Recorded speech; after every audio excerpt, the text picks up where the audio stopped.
ও যৌন স্বাধীনতা একটি দার্শনিক ও সামাজিক দৃষ্টিকোণ। নারীবাদী আন্দোলন আজকের দিনে একাধিক সামাজিক ও রাজনৈতিক বিষয়কে আলোচনায় নিয়ে এসেছে, যার মধ্যে অন্যতম বিষয় হলো যৌন স্বাধীনতা। যৌন স্বাধীনতা একটি মৌলিক অধিকার যা প্রতিটি মানুষের স্বাধীনভাবে নিজের যৌনতা সম্পর্কে বিষয়ে সিদ্ধান্ত নেওয়ার ক্ষমতা প্রদান করে।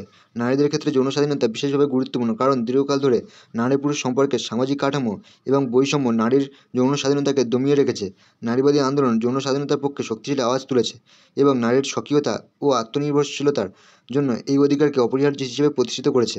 এই প্রবন্ধে আমরা নারীবাদ ও যৌন স্বাধীনতার মধ্যে সম্পর্ক, নারীর যৌন স্বাধীনতার ইতিহাস, সামাজিক কাঠামো এবং বর্তমান সময়ে নারীবাদী আন্দোলনের প্রভাব নিয়ে আলোচনা করব। এছাড়া যৌন স্বাধীনতা সম্পর্কে নারীবাদী দৃষ্টিকোণ এর সামাজিক ও সাংস্কৃতিক প্রতিফলন বিবেচনা করা হবে।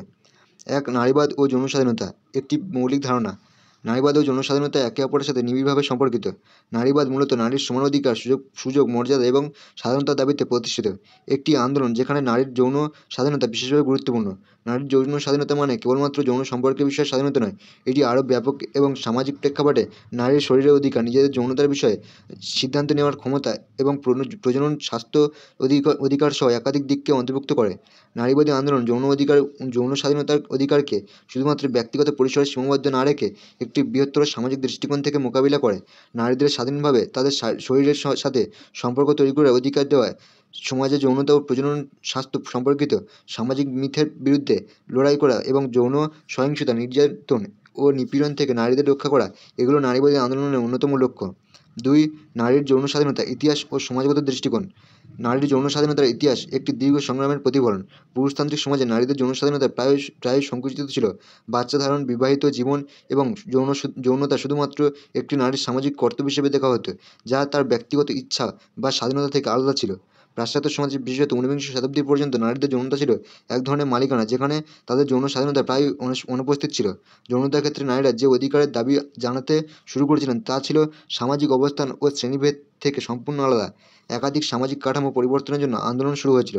ব্রিটিশ উপনিবেশিক শাসনেও ভারতীয় সমাজের নারীদের যৌন স্বাধীনতার প্রশ্ন এক ভিন্ন দৃষ্টিকোণ থেকে দেখা হতো। এই সময় নারীদের যৌন স্বাধীনতা কথা বলা নিষিদ্ধ ছিল এবং নারীরা তাদের শরীরের অধিকার নিয়ে কথা বলার অধিকার পাননি। তবে ঊনবিংশ শতাব্দীর শেষ দিকে নারীবাদী আন্দোলনগুলো শুরু হয় এবং নারীদের যৌন স্বাধীনতার দাবিও উত্থাপন করা হয়। 3. যৌন স্বাধীনতা ও নারীবাদ, সমাজের কাঠামো ও সংস্কৃতি। নারীর যৌন স্বাধীনতা শুধুমাত্র ব্যক্তিগত বিষয় নয়, এটি একটি সামাজিক ও সাংস্কৃতিক প্রতিফলন। অনেক সমাজে নারীদের যৌনতা ও সম্পর্কের বিষয়ে মনোভাব অনেকটাই পুরুষতান্ত্রিক। ধর্ম, সাংস্কৃতিক এবং সামাজিক মূল্যবোধের কারণে নারীদের যৌন স্বাধীনতার প্রশ্ন প্রায় অবহেলিত হয়েছে। নারীর যৌন স্বাধীনতা একটি সামাজিক চ্যালেঞ্জ হিসেবে দেখা হয়েছে, যা সমাজের প্রতিটি স্তরের সংস্কৃতি ও মূল্যবোধকে প্রশ্নবিদ্ধ করেছে। নারীর শরীর নিয়ে কুৎসিত সামাজিক ধারণা, যা অন্যের মালিকানার ধারণাকে প্রতিষ্ঠিত করে।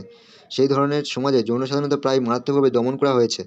নারীবাদী চিন্তাধারা সমাজের এই কাঠামোকে ভাঙতে এবং নারীদের যৌন স্বাধীনতার ধারণাকে স্বীকৃতি দিতে চায়। নারীবাদী আন্দোলন নারীর শরীর ও যৌনতা নিয়ে পুরুষতান্ত্রিক ধারণাকে চ্যালেঞ্জ করে এবং মহিলাদের অধিকার, নিরাপত্তা এবং মর্যাদা প্রতিষ্ঠা করার লক্ষ্যে কাজ করে। যৌন স্বাধীনতার দার্শনিক বিশ্লেষণ। নারীবাদী দার্শনিকরা যৌন স্বাধীনতাকে একটি মৌলিক অধিকার হিসেবে চিহ্নিত করেছেন। তাদের মতে নারীর যৌন স্বাধীনতা কেবলমাত্র শারীরিক অধিকার নয়, এটি মানসিক ও সামাজিক স্বাধীনতার প্রতিফলন।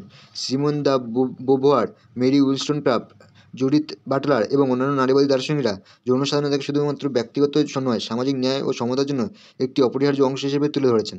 সিমন দ্য বোভোয়ার তার বিখ্যাত গ্রন্থ দ্য সেকেন্ড সেক্স-এ নারীর স্বাধীনতার ধারণাকে শারীরিক স্বাধীনতার বাইরে গিয়ে তাদের মৌলিক আত্মপরিচয় ও ব্যক্তিত্বের অঙ্গ হিসেবে চিহ্নিত করেছেন।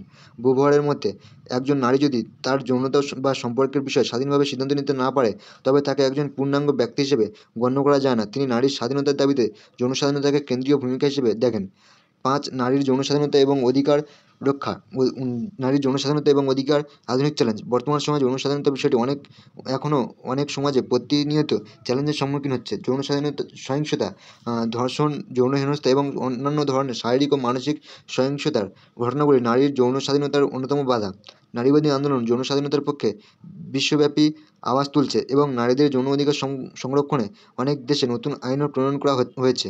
কিন্তু সামাজিক সংস্কৃতিতে পুরুষের আধিপত্য এবং নারীর শরীর সম্পর্কে কুসংস্কৃত ধারণা এখন অনেক ক্ষেত্রে আধিপত্য বিস্তার করে। বিশেষত মধ্যপ্রাচ্যে এবং কিছু দক্ষিণ এশিয়ার দেশে নারীদের যৌন স্বাধীনতার ব্যাপারে অনেক বাধা রয়েছে, যেখানে সাংস্কৃতিক এবং ধর্মীয় নীতি নারীদের মুক্তির পথে একটি বড় অন্তরায় হয়ে দাঁড়িয়েছে। নারীবাদী আন্দোলন এবং যৌন স্বাধীনতা। নারীবাদী আন্দোলন জনসাধারণতার পক্ষে একটি শক্তিশালী সমর্থন জুগিয়েছে, বিশেষ করে গত 2 দশকে। 1960-এর দশকের যৌন বিপ্লব এবং পরবর্তীতে 1980-র দশকে গঠিত দ্বিতীয় তরঙ্গ নারীবাদী আন্দোলন নারী ও যৌনতার সম্পর্ক নতুনভাবে ভাবতে শুরু করেছিল। নারীরা একে অপরকে সঙ্গতি দিয়ে যৌন স্বাধীনতা, নিরাপত্তা এবং ব্যক্তিগত অধিকারের জন্য কাজ করতে শুরু করেছিল।